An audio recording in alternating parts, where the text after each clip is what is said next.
Hello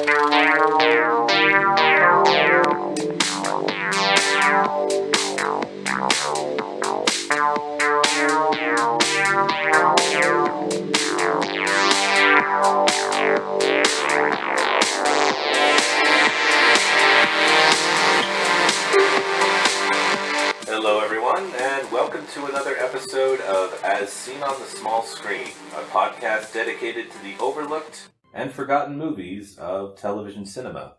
My name is Jake, and it is great to be with you today. Yes, and my name is Becky, and I'm equally as excited. Very excited. We have a great movie to talk about today. Oh, a stupendous movie today.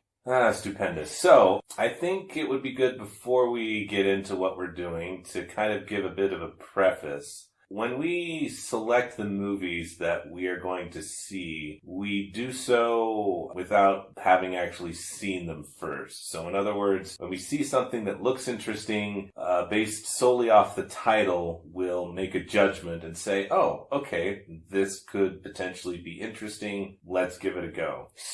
Or very rarely will we have watched it before, as was the case with Buck Rogers. We had watched that before, but most of the time we won't have watched them previously, so it's cold run. Yep, going into it blind. And that's the case with the show that we're going to be covering today, which is a lovely little movie called Moontrap, Target Earth. Yes, and this was done as a sequel to the 1989 movie, Moontrap. However, it was made as a standalone movie, so it was not designed to follow the storyline from that in any way, shape, or form. Just a little background, Moontrap, it's a 1989 science fiction movie that didn't, from the article that I read, it sounded like it got a little bit of a release in a few small movie houses, and then had a, it was one of those direct-to-release movies at that point, starring, among other people, Bruce Campbell from Army of Darkness, as well as Walter Koenig Mr. Chekhov of Star Trek fame. I have not seen that movie. I have not seen that one either. But if you're at all interested in watching it, apparently it's you can watch it for free on YouTube. Maybe one of these nights if we're bored, maybe we'll get around to watching it. Because I'll be frank, watching this movie got me kind of curious as to what kind of source material they were relying on to make this particular sequel. Yes, it's difficult to tell exactly where it started because it is supposed to be a standalone movie, as we talked about, but it was confusing. It was very confusing. Yes. In quite a few places. And we'll get to that confusion in just a little bit. But before we get started with the review, why don't we talk a little bit about the stars in this movie? Because there actually were there were at least two people that have notable careers. Yes, there are some recognizable names in here. The first of which is Sarah Butler, who many of you might recognize from Grey's Anatomy or CSI Cyber. She was also on Castle, I believe. Not really shows that we've watched. Doesn't mean that, we're not interested. We've just never gotten around to watching them. So yes, she is the star of the show. And then the next recognizable name is Charles Shaughnessy, also known as Mr. Sheffield from The Nanny. I believe he was also on Days of Our Lives as Shane Donovan, but quite frankly, we just know him as Mr. Sheffield. Mr. Sheffield. Sorry, I'm going to confess up front. Sorry, there's going to be a lot of nanny impersonations and the nanny references in this particular episode. As a matter of fact, that's the reason. One of the reasons why we got this movie in the first place is we were just browsing through titles and we're like, oh hey, Mr. Sheffield. Mr. Sheffield's in this movie. Sure, let's go ahead and watch this. Why not? Why not? And that's what we did. So, why don't we actually get to it? I want to talk a few moments about the DVD menu. So, the odd thing about this DVD menu is that they were playing some rather odd music. It almost sounded like a cross between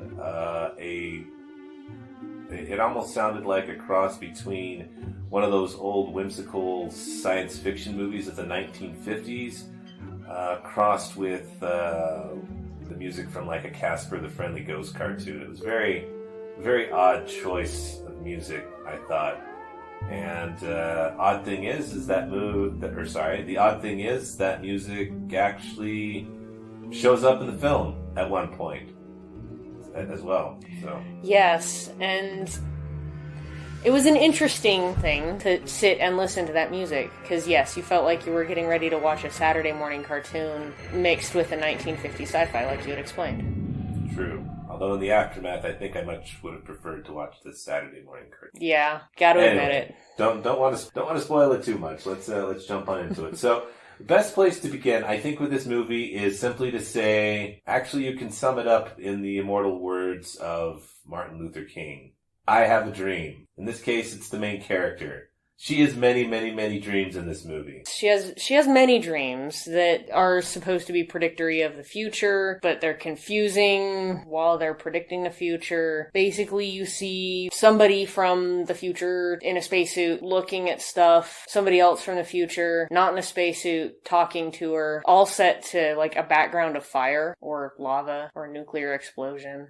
Yeah, honestly, we were talking about confusion earlier. These dream sequences were kind of fast and quick, and I guess they do make sense in the context of the movie after you watch it, but as you're viewing it, you're just like, what did I just see? So for the most part, they're not really relevant to the plot, and so we're probably just going to skip over most of them. So, in the movie's beginning, we're introduced to Daniel Allen, who is a professor, and of something. We're not entirely... Actually, My guess is anthropology based on what they're talking about. Maybe anthropology, maybe archaeology. Not really made clear. Actually, one of them old ologies. Yeah, some kind of college study. And so we have him and, of course, his assistant, Scout, also known as Susan, also Sarah Butler, i.e. main character in the film. And they got a thing for each other, apparently. Yeah. They got a thing for each other. They're super excited because they've found something out in the Arizona desert. That something is a big stone head that they're saying that it comes from earlier than any known technology that had to have been far greater than what we had assumed that man had back then. Yeah, it was like they claimed it was in Navajo land, but then they also said that the Navajo people had no real stories or connection to it whatsoever. So it's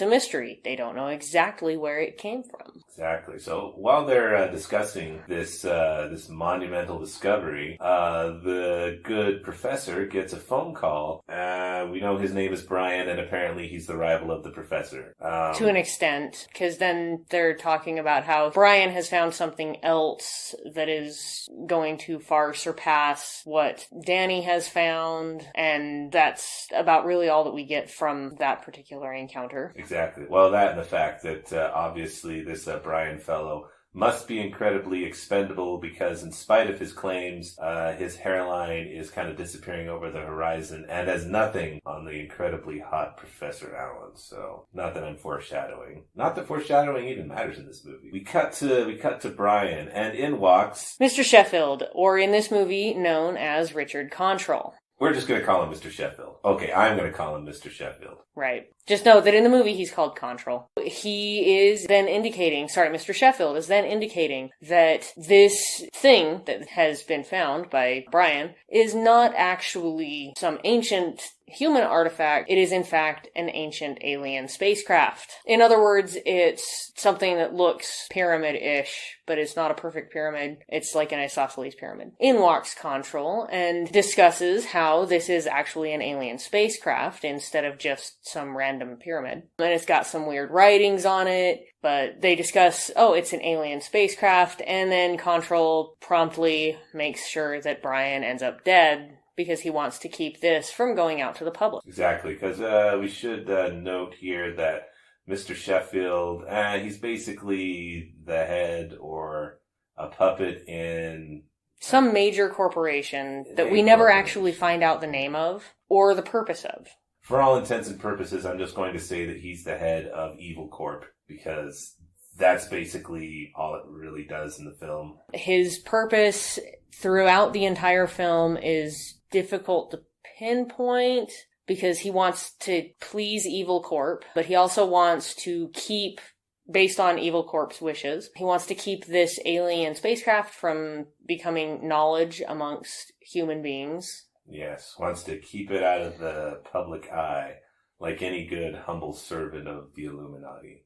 Confirmed. So now we're going to cut back to Danny and Scout while they are discussing, and they've gotten a video feed of what Brian had found. However, the video feed did not include Control. We cut back to where Danny and Scout are, and they are discussing, and they end up talking with Mr. Sheffield. Yes, apparently Sheffield wants to hire them to unlock the secrets of the isosceles triangle, because there are, of course, as with any mysterious object, a whole bunch of script or writing on it that Mr. Sheffield, even with all of his years as a Broadway producer, cannot comprehend. So he needs some outside help. Yes, and so he convinces Scout and Danny to come out to the craft with him. And Scout touches the isosceles pyramid. Scout touches the symbol and she gets one of her dreams. In this dream,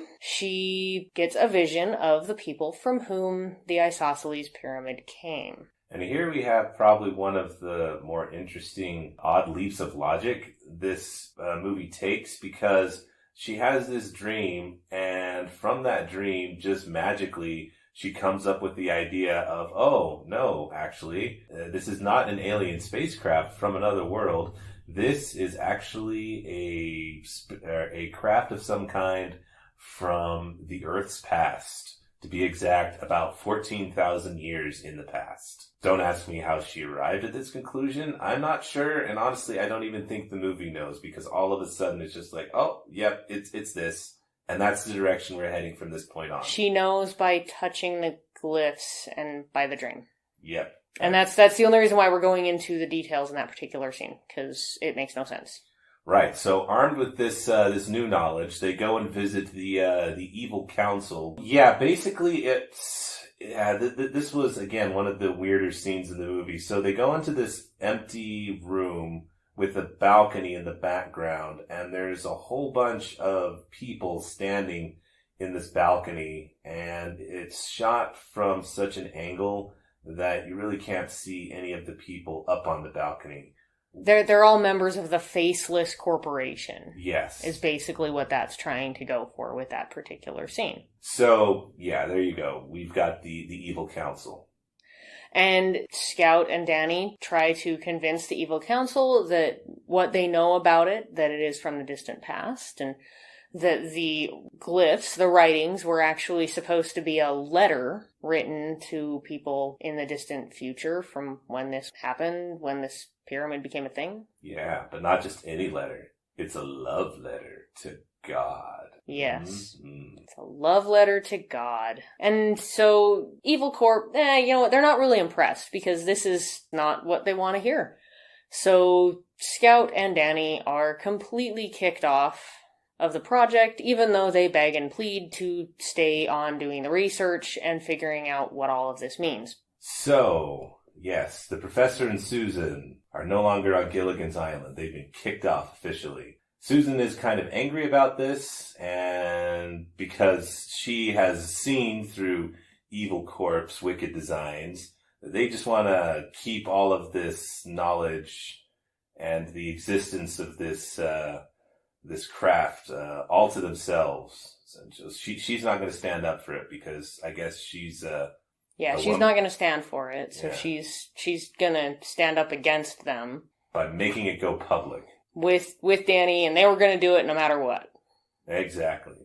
And so right about the time they're celebrating, and by celebrating I mean them going behind a screen, which is not a screen but a white sheet to make out in full view of a few other people in the room. With a light behind them giving the silhouette of them making out on the screen. Very, very awkward, that.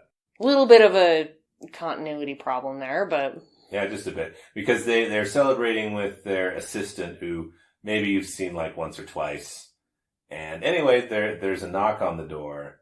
And he goes to answer it, and oh, hey, lo and behold, there's the hitman that Mr. Sheffield had ordered to kill off Brian a few scenes earlier.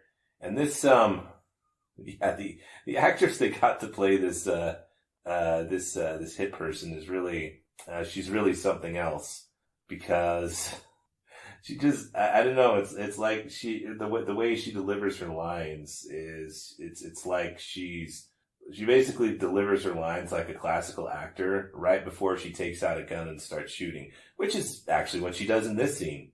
It's like a, hey there, how are you? Pull out Uzi, bam, bam, bam, you're dead. And then, just to make sure that she got everything, she proceeds to toss a bottle of or spill a bottle of alcohol on the guy. And yeah, she sets him on fire. Yeah. And then she fires her Uzi into the screen. Now, we have no reason to believe that the light has completely disappeared or that Scout and Danny are no longer visible. We have no reason to believe this. So we're assuming that she could see them through the screen. Maybe. We're not sure. But she fires a whole bunch of rounds. The screen ends up falling. They end up living.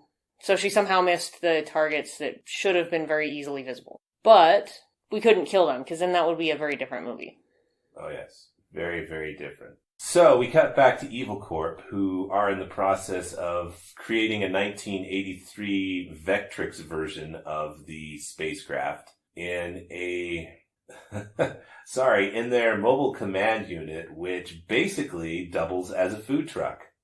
And I'm not kidding here, it is actually a food truck when you step outside of it. It's a food truck. It's got all of the markings of a food truck. So, for some reason, the corporation has to hide who they are because they're Evil Corp. They have to hide it, so you hide it in a food truck. A food truck, an incredibly small food truck. That becomes their center of operation in the field. Yes. So, we're now back out in the field with the craft, and Daniel and Scout are up trying to film everything so that they can make it go public. Oh, yes. At this point, this movie has definitely gone in the direction of X-Files, because you have, Danny and Susan. They're obviously the Mulder and Scully trying to show that the truth is out there. Yes. And then you've got Evil Corp, who is saying, no, we're not going to get the truth out there. Yeah, so I guess in this instance, Mr. Sheffield is kind of like the smoking man, only for the age that he's at, looks a heck of a lot better than the smoking man. Very true. Let that be a lesson. Cigarettes kill everyone. Yep. Or sorry, cigarettes kill everyone. Everyone. Eventually. So, Mr. Sheffield is having a pointless conversation with someone, and somehow, I can only think that he was blessed with some kind of, I can only guess that he was blessed with some kind of, elven vision, because he's having his conversation, and at this point, Evil Corp has surrounded the spacecraft with a whole bunch of incredibly bright white lamps. But in spite of the glare, Mr. Sheffield can look off in the distance and see that he is being filmed by the professor. He doesn't see Susan, who oddly is right next to him. He just sees the professor and calls him out. And so the professor, Danny, stands up and starts talking, and they have an exchange. And then, lo and behold, along comes... Oh, wait, yes. Sorry. Mr. Sheffield orders an execution over a walkie-talkie. And this, my friends, this is the moment in the movie that I enjoyed the most, just because it just came out of nowhere.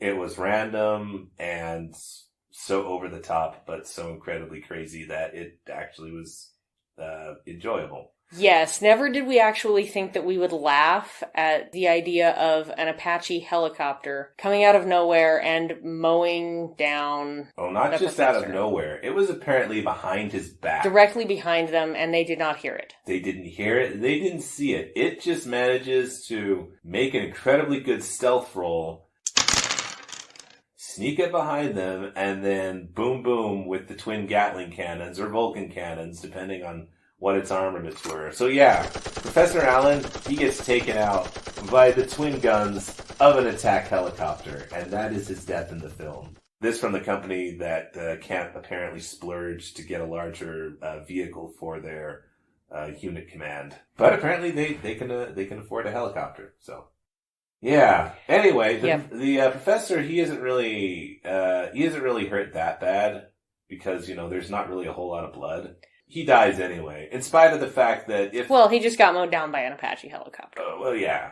And then that leads us into what I confess is probably one of the stranger story choices for this movie, because they're having the scene where Scout has the love of her life in her arms, and she's saying, "Oh, you can't die," and he's saying, "Oh, yes, I can. I'm going to. Watch me. I'm dead." So he dies, and then she wakes up. And it was all a dream. And it was all a dream, apparently. Yeah, this is perhaps one of the more confusing parts, because she wakes up, it was a dream, it was just some horrible, horrible dream, and now they're going to be able to make this go public with all of this information.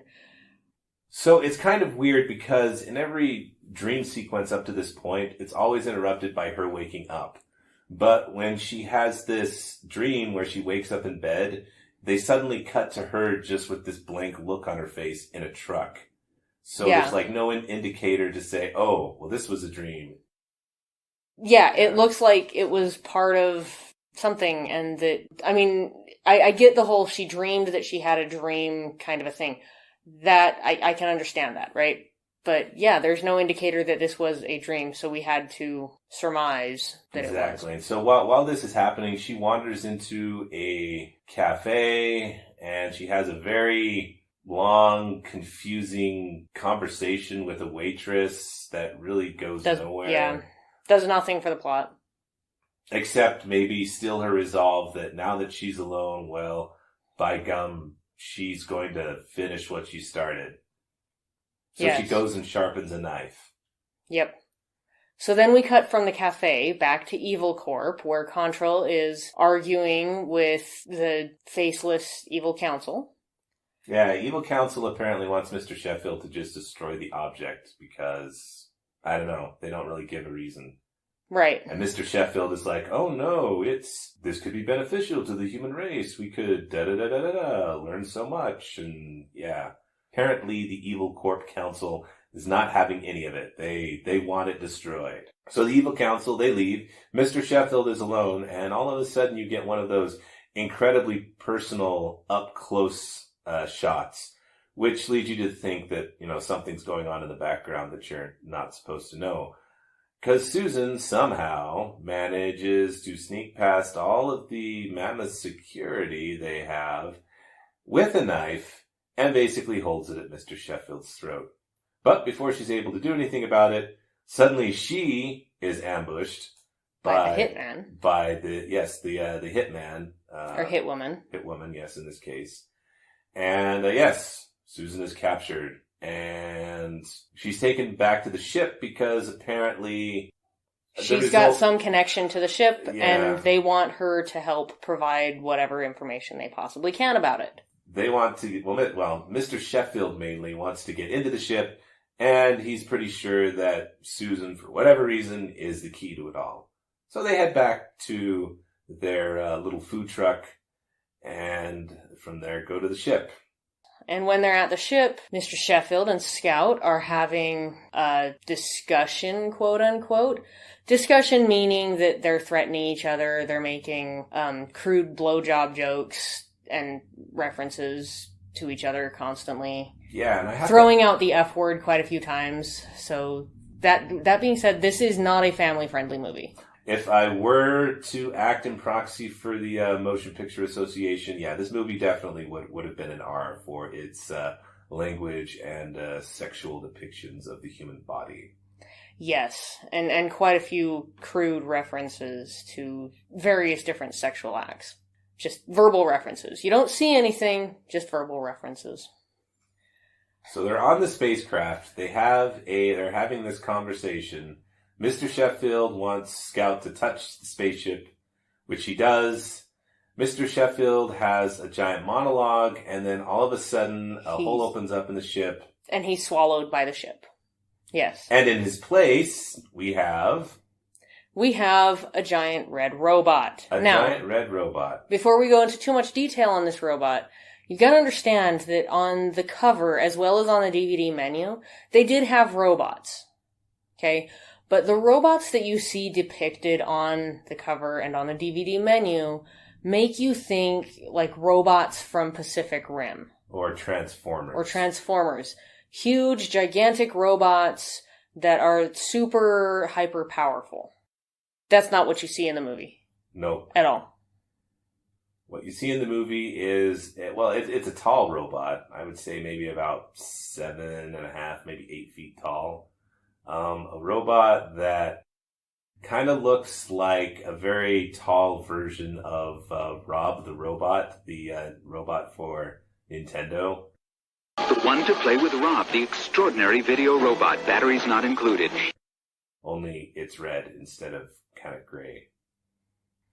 And it moves very slowly. Oh, very slowly.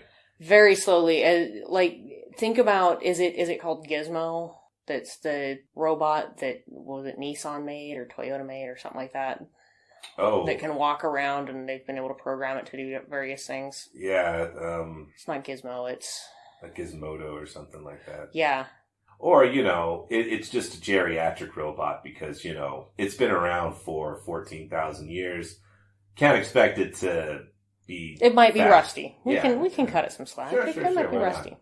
So we have the hit woman. She was about to kill off Sarah Butler, but when the robot shows up, apparently the jump to that genre is too much for her to handle, so she just decides, hey, you know what? I'm out of here. So she flips the robot off and tries to leave. But the robot apparently is angry about that, and... well, he just got flipped off. Of course. Yeah. I'm sure that the robot knows what being flipped off is. Lightning flies out of his eyes, and yeah, she pretty much dies, and that's the last we see of her. Quick, fast death. And then Sarah Butler very conveniently faints, and so the robot picks up her unconscious body and goes into the ship. And the next thing we know is that she's on the moon to meet her doppelganger and Yul Brynner, right? Yes. Wait, sorry, that was another dream. Yep, it's another dream where she's naked on the moon. She is naked on the moon. She carries a harpoon. And I kid you not, that is basically what the cut was. Naked on the moon. With no harpoon. She's naked on the moon. She carries a harpoon. She doesn't wear pantaloons. Yeah, we don't know where her skin is bare. But she sings a wailing tune. She sings a wailing tune. Yes. Anyway, she's Sorry. going... Yes. So she's just walking on the moon, and she meets this guy who... he basically looks like the offspring of Yul Brynner. So we'll just call him Yul Brynner Jr. for short, or for long. Yeah, and he's just in a spacesuit. Yep. Just standing there. Oh. Doesn't say anything. Just standing there. And there's a blue robot there. Remember that. There's a blue robot. Yes, there is a blue robot. That looks exactly like the red robot. Except it's blue. But it's blue. But, again, that was just a dream, so, we're gonna cut back to her, and yes. Again, there is no shot of her waking up. It's just we cut back to, we're in the ship and flying, and Mr. Sheffield is there, and the red robot, and they're flying to the moon. Indeed. They're a long way from Flushing, New York. Okay, so once we're on the moon, the red robot emerges from the ship and encounters, you guessed it, the blue robot from Scout's dream. So I should also mention that Scout is also on the moon with the red robot, and she has put on a red spacesuit. And at the robot's insistence, yes, that she put on the red spacesuit. And you know what that means, right? Gang warfare?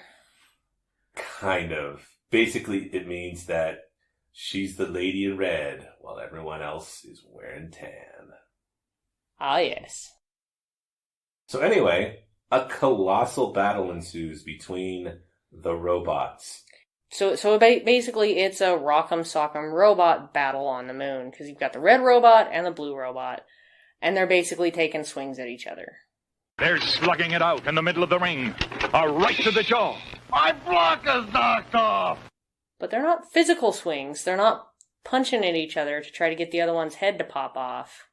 It's more like I'm going to try to rip your face off before you rip my face off. Sorry, face meaning face plate off. And I'm going to shoot lightning from my eyes at you. Many, Sorry, many I was trying to times. figure out exactly how to describe that. That's why I paused. I was trying to figure out exactly how to describe that. Throughout this entire sequence, they're using basically old school Godzilla movie graphics for this fight. I mean, it's pretty bad. We're talking lightning special effects from King Ghidorah's mouth that they decided, just kind of move around and pretend like you're getting shot by stuff, and we'll just put it in during post production. That's kind of the level that you're getting here. Not too terribly exciting. It's only a model. Shh. Anyway, so the red robot is eventually victorious. Because, as I said, I guess the ultimate goal of this particular version of Rock'em Sock'em Robots is to rip off faceplates. So the blue robot apparently has no faceplate and I guess is blind, and so it's left to its own devices wandering the lunar landscape. So then we cut to the red robot and Sarah Butler. And the red robot then pulls from the spaceship a device. Oh, and speaking of the spaceship, while all this is happening, Mr. Sheffield, who's left on the spaceship, has been watching the robot piloting the craft. And so, once Scout and the robot are away, the Mr. Sheffield will play. And that means that he is going to hijack the spaceship and try to fly away, leaving Scout completely stranded on the moon, having no sense of remorse for that. And then promptly realizes he doesn't exactly know how to fly this spaceship as well as he thought because he watched the robot do it, and crashes it back into the moon. Yes, because what happened a few scenes before is the blue robot was on the exterior of the ship, and it managed to knock out one of the thrusters in the back of the ship. So when Mr. Sheffield tries to take off, the malfunctioning thruster causes the spacecraft to careen out of control, and it crash lands on the surface of the moon, killing off Mr. Sheffield. And the blue robot, even though it can't see, it somehow manages to sense Mr. Sheffield's dead body. And that will come into play in a minute, but we'll get there. Indeed. So cut back to Scout and Red Robot. They landed on a particular place on the moon because there is apparently a head that is just kind of sticking out of the lunar dust. Not a living head, but the head of a statue. So it is an exact duplicate of the one that was found in the Arizona desert at the very beginning of the movie. And so this is what they go to. The red robot has the device, which I don't know, kind of looks a little bit like a gigantic blue, pot sticker. Anyway, he takes it out. He's going to put it in the statue, Tomb Raider style, but it malfunctions because of the fight that it recently had, and it can't put the thing into the statue, so it needs Scout to do it. And then which she does, and then stuff happens. This is probably one of my favorite points of the movie because it made so little sense. Honestly, my brain started hurting because it made so little sense, but it kind of came out of the blue as well because, out of the blue, pun not intended. Mm-hmm. The blue pot sticker in the third eye of the statue, so in the center of the forehead of the statue, then causes a mushroom cloud style light that somehow has now changed the entire atmosphere. Oh, I'm sorry, it's created an atmosphere on the moon. Not only has it created an atmosphere, it's created an atmosphere that is perfect for humans to breathe. There's just the right mixture of oxygen and nitrogen in the air for humans to breathe. So Scout is able to take off her headgear and breathing apparatus. And that's probably one of my favorite moments of the movie because it's so completely random. Yes, it is. Yeah, I mean, I was... And there is no scientific explanation for why this happened. It just did. So the scientific explanation is magic. I guess so, because if you're approaching it from a scientific standpoint, the reason why the moon doesn't have an atmosphere is because of its relative size. So while it is possible to terraform the moon, you would need to add a heck of a lot more mass than the moon presently has in order to even give it a thin atmosphere, aka like Mars. But if we wanted to give it an Earth-like atmosphere, you would have to basically give it a mass equal to that of, well, the Earth, or maybe slightly smaller than that. So in other words, it would have to be substantially larger. Size is the thing.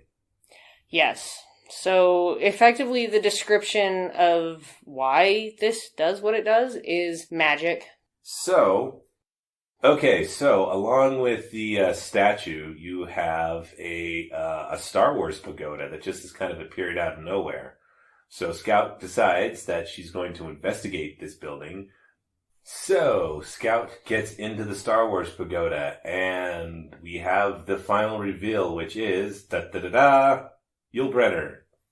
Standing in a Tron-like stasis. Yeah. It honestly looks like he's in a really deep meditative communication with a Tron IO tower or something.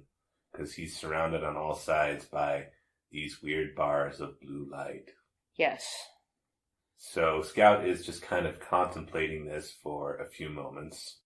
Because there's not a whole lot of dialogue that's happened in this last quarter of the movie. It's actually pretty silent. I think either they ran out of meaningful things to say at this point, having done every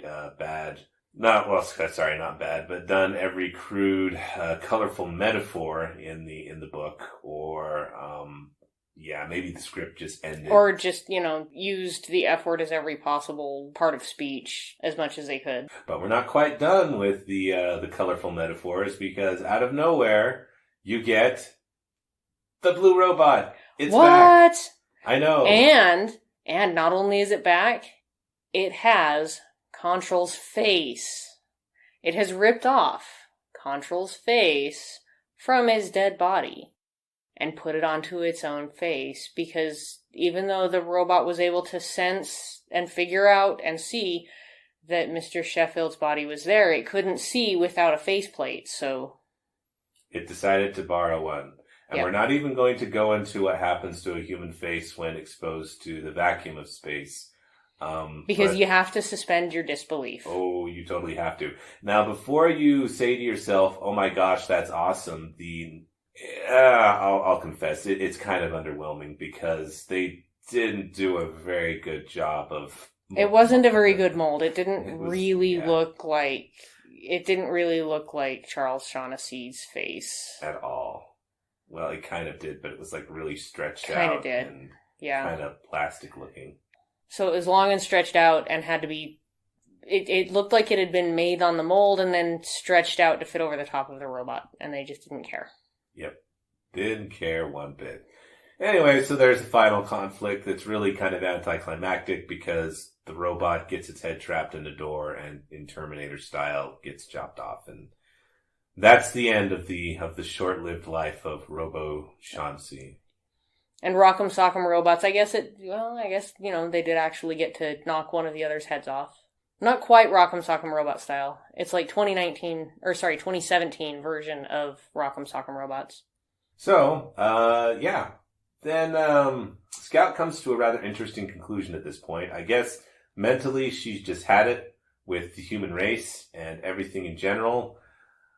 I suppose she could have just hung around to wait for the inevitable spacecraft that NASA or someone down on Earth would have eventually sent to the moon, now that you look up in the night sky and, oh, hey, the moon's got an atmosphere now, apparently. I wonder how that happened. She could have, I guess, stuck around for that. If there was maybe any food on the spaceship, which I kind of have my doubts on. No, she decides that, screw that. She's basically going to, go into stasis. So she joins Yul Brynner Jr., in his glowing... In the glowing Tron cage of stasis. Yes. And she gets surrounded by bars of red light because she wants to, I guess, get frozen in time and hope that the human race isn't quite as screwed up many wait for something centuries to come in out. the future. Yeah. But interestingly, the irony, after Scout has put herself into the Tron stasis cage and has decided to wait for humanity to not suck so bad, we pan back out and we end the show, we end the movie on a shot of a plant that is now growing in the newly terraformed moon. Where the seed came from to start growing stuff, we don't really know. But there's a plant growing on the moon, which means that, even though we don't know where the seed came from, Scout would have been able to find food to keep herself alive, to sustain herself while she waited for somebody on Earth to actually recognize that there is now an atmosphere on the moon and to come up and be her rescue. But she wanted to be in stasis. Yes, the because lunar humanity surface. sucks.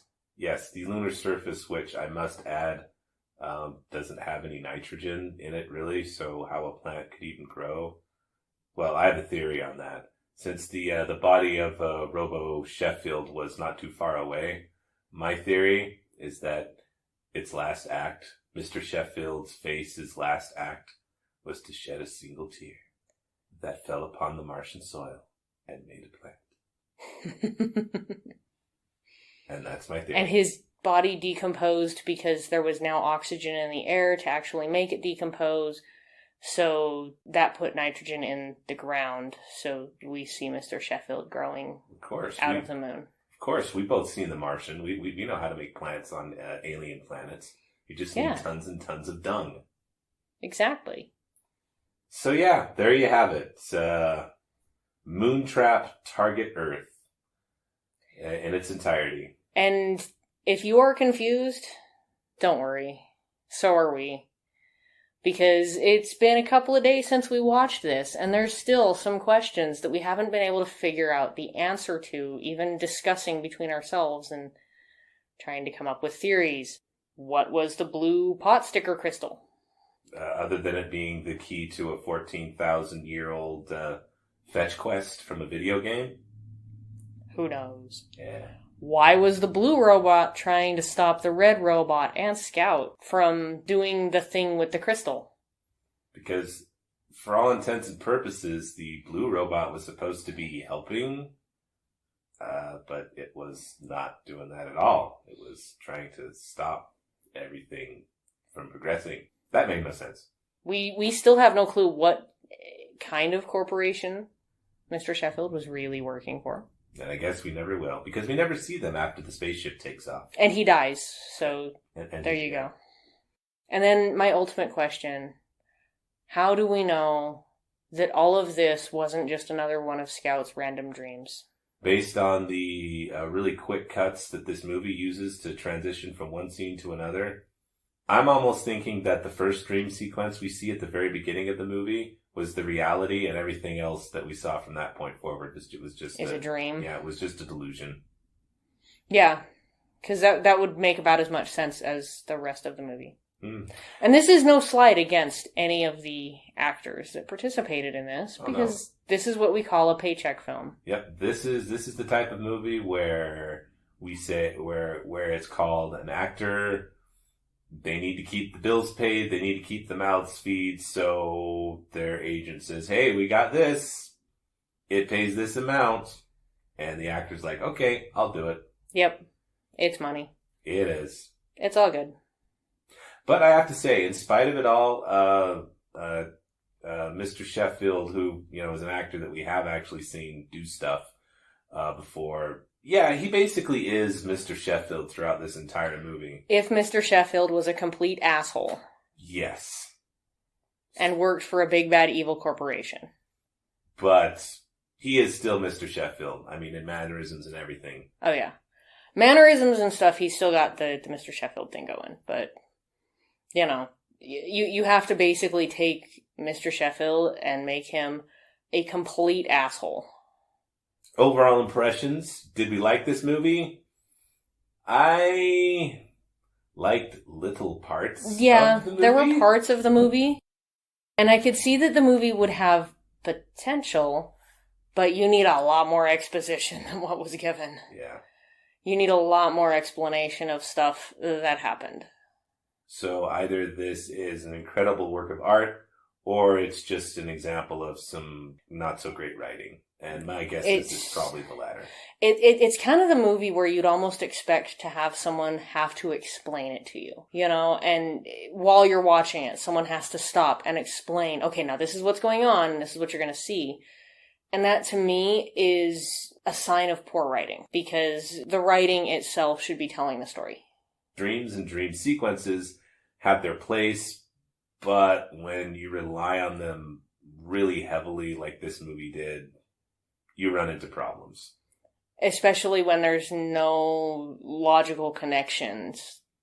I mean, yes, I guess the dreams were supposed to be of the person who had been in the ship before and who was gonna be in the stasis thing with Yul Brynner Jr.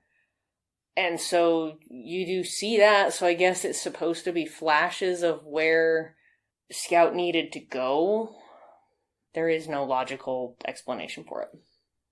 Yeah, so would I recommend this movie to anyone? No, I really can't. It's, yeah.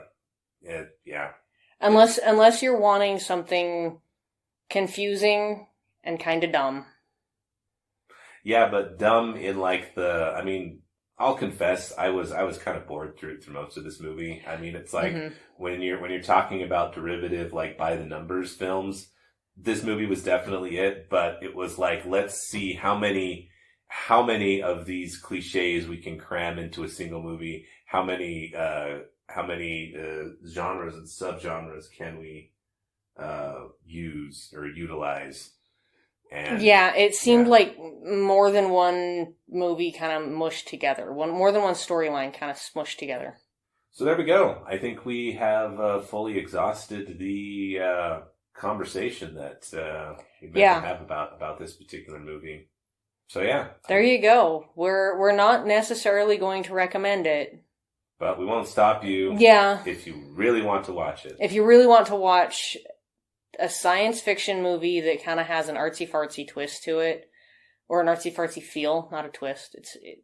It's got that feel of, I'm trying to be artistic and trying to be creative in this sense. But doing so using special effects that look like they belong in a PlayStation 2 game, mixed in with some barely passable practical robot special effects. Yeah.